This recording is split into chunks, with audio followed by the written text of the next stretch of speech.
Bienvenue à toutes et à tous. Je suis Marius, j'espère que vous allez bien.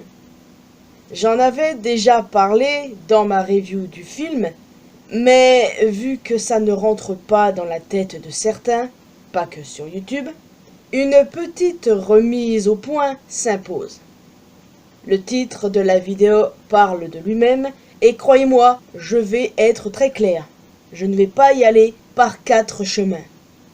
Si vous faites partie de ceux qui défendent et excusent Taka, je vous demande d'être attentif. Je sais que lors d'un premier visionnage d'un film, il est parfois difficile de comprendre certaines choses. Mais là, désolé, c'était facile de comprendre que Taka n'était pas la victime dans l'histoire. Comment pouvez-vous penser ne serait-ce que le contraire? Premièrement, sauver quelqu'un ne vous donne pas le droit de le tuer. Deuxièmement, Mufasa n'a pas volé Sarabi à Taka. Sarabi n'est pas une chose que Taka possède et il n'a pas le droit de contrôler qui elle ou Mufasa doit aimer. Troisièmement, Mufasa n'a pas volé le trône à Taka. Taka a aidé Kiros dans sa tentative de tuer les animaux de Milele, tandis que Mufasa les a tous unis. Scar a de la chance que Mufasa ne l'ait pas banni comme il le méritait. Vous le savez, Scar est mon méchant Disney préféré, mais au bout d'un moment, il faut être lucide et arrêter de le voir comme une victime, vous croyez pas? Le trope « je ne suis pas mauvais, je suis juste incompris, blablabla », c'est juste fatigant tout ça à force. Taka est un individu jaloux, mesquin, lâche et prétentieux. Alors, certes, c'est son éducation qui l'a rendu ainsi. Ça, on peut compatir, mais ce n'est pas censé être une excuse pour qu'il assassine quelqu'un qu'il considérait pourtant comme un frère. Mufasa n'a pas volé le trône de Taka, car le trône de la terre des lions, Milele, n'appartenait même pas à Taka. La famille de Taka régnait sur la vallée des rois, alors que Mufasa a été couronné sur la terre des lions. Ce sont des royaumes complètement différents. Si Taka voulait tellement être roi, il aurait pu retourner sur les terres de sa famille et essayer de les récupérer après la mort de Kiros. Mais il était probablement trop lâche pour le faire. Oui, ce lion est d'une lâcheté sans nom. Ça, c'est un fait. Certains vont me dire « Oui, mais il a quand même sauvé Mufasa de Kiros, Marius !» Et donc, en quoi un acte de lucidité efface ce qu'il a fait exactement? Il s'est allié au meurtrier de ses parents et a failli tuer tout le monde.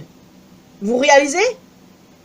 Taka a appris de son père qu'il n'avait rien à gagner, que tout lui serait donné. Il n'a pas eu l'influence positive de sa mère. Il se sent supérieur aux autres. Sarabi aimait Mufasa et non Taka. Lui, il croyait avoir droit à Sarabi. Et puis, sérieusement, s'il l'avait vraiment aimé, il se serait soucié de sa sécurité. Il allait la laisser se faire tuer, elle aussi. Et ça, c'est de l'amour. Mufasa a été un frère pour Taka, en l'aidant à se rapprocher de Sarabi justement, alors que lui l'aimait aussi. Sarabi est libre de décider pour elle-même, c'est une personne autonome, et c'est Mufasa qu'elle a choisi.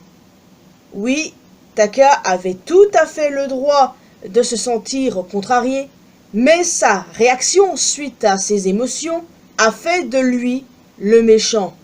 Il n'y a rien d'admirable là-dedans. Pourquoi est-ce que ce serait admirable même? Il n'a rien d'une victime. Vous pouvez compatir avec Taka, son enfance par exemple, la mort de ses parents, mais dire qu'il avait raison ou que Mufasa était le véritable méchant et qu'il méritait d'être tué, bon sang, vous savez que c'est flippant de penser comme ça? Vraiment très flippant, hein? Mufasa a toujours été là pour Taka. il l'aimait et n'a jamais cessé de le faire. Ce n'est pas Mufasa qui a brisé ce lien fraternel, mais Taka. La preuve, il ne l'a pas chassé de Milele malgré ce qu'il a fait. Il a failli tuer tout le monde. Et malheureusement, c'est ce choix qui l'a conduit à sa perte.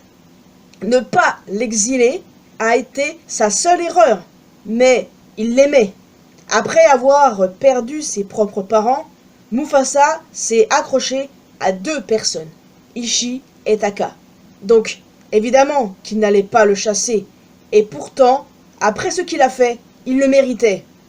Mufasa n'est pas parfait, évidemment, mais là, il n'a absolument rien fait de mal. Scar est un meurtrier. Il a fait une tentative de meurtre sur un enfant. Il a frappé Sarabi, celle qu'il était censé aimer. Et vous l'excusez? Par pitié, faites preuve de bon sens à la fin. Alors, en disant tout ça, forcément, il va y avoir des tas de personnes qui vont se désabonner de ma chaîne. Grand bien vous fasse, hein. C'est juste la vérité, en fait. Scar est mon méchant Disney préféré. La preuve? Même mon personnage préféré dans Le Roi Lion. Et j'ai aussi beaucoup aimé Taka et sa descente aux enfers. Mais comprenez une bonne fois pour toutes qu'il n'est pas une victime. Beaucoup disent que si Mufasa n'avait pas été là, tout se serait bien passé pour Taka. Vraiment. Il se serait fait dézinguer par Kyros lui aussi, tout comme son clan. Kyros qui, je le rappelle, comptait exterminer toutes les fiertés, et ce bien avant la mort de son fils par Mufasa. Il avait déjà en tête d'exterminer toutes les fiertés de Lion. Tout se serait bien passé pour Taka, vous croyez? Donc voilà. Même si on peut compatir avec lui, Taka montrait déjà des red flags dès l'enfance. Donc Mufasa n'est pas responsable de ce qu'il est devenu. Sarabi non plus. Taka était déjà prétentieux enfant. Non, Scar n'est pas un méchant tragique. Non, il n'est pas non plus défendable. Non, ce n'est pas une victime. Et je ne reviendrai plus dessus. J'ai dit l'essentiel. Et j'espère que vous avez compris et que vous allez arrêter de défendre cette enflure, littéralement, aussi bêtement. Je ne reviendrai plus là-dessus. Il était temps que je fasse une vidéo parce que c'est une dinguerie. Il n'y a pas que sur YouTube, il y a sur Reddit, il y a à peu près partout où tu as des tas de gens, des apologistes de Taka, de Scar. Comment tu peux le défendre après ses actions? Même en regardant seulement le film de 1994, il tue son frère, il fait une tentative de meurtre sur un gamin. Il fait de la vie de la Terre des Lions un enfer, il frappe Sarabi, enfin... Je veux dire, à quel moment il est défendable, même si on ne considère pas le film Mufasa comme canon, avec celui de 94. Parce que oui, il y a des gens qui considèrent les 2 films dans le même univers, enfin, ça c'est une autre histoire, hein. Mais à quel moment Scar est même défendable dans le film de 94? Il est défendable dans aucun de ses films. Aucun. Et c'est une grande fan de Scar qui vous parle là. Je ne comprends pas comment vous pouvez le défendre et dire que c'est de la faute de Mufasa, que c'est la faute de Sarabi, que Mufasa méritait d'être tué. Genre, c'est flippant de dire ça. Certains sont juste pas prêts à accepter qu'une femme peut être autonome et qu'elle est capable de choisir par elle-même. Ou alors qu'un gamin prétentieux et lâche avait tous les droits. Oui, il a été élevé ainsi, c'est ça, les valeurs que lui ont inculquées son père. Mais même si on peut compatir sur ce point, il n'a rien d'une victime. D'accord? Donc, je vais m'arrêter ici, les amis, hein. Je risque de péter un câble, parce que vous ne pouvez pas savoir le nombre de fois que j'ai pété un câble en lisant des conneries pareilles. Sur Reddit, il y a plein d'apologistes de Taka, j'étais au bout de ma vie. Donc, je vous laisse définitivement ici. J'espère que, au moins, s'il y a des apologistes de Taka, vous avez compris pourquoi c'est un problème. D'accord? Vous avez le droit de l'aimer en tant que méchant, en tant que personnage, il n'y a pas de problème. Juste, arrêtez de lui chercher des excuses, de le défendre. C'est pas une victime, ok? Donc, en plus d'un commentaire, n'hésitez pas à laisser un petit pouce bleu, ça fait toujours plaisir. Vous pouvez me retrouver sur mes réseaux sociaux, les liens sont bien évidemment dans la description. Et n'oubliez pas, abonnez-vous à cette chaîne si ce n'est pas encore fait. Également à ma chaîne secondaire, Et comme ça, on pourra se retrouver dans une prochaine vidéo. Prenez bien soin de vous. Bye bye.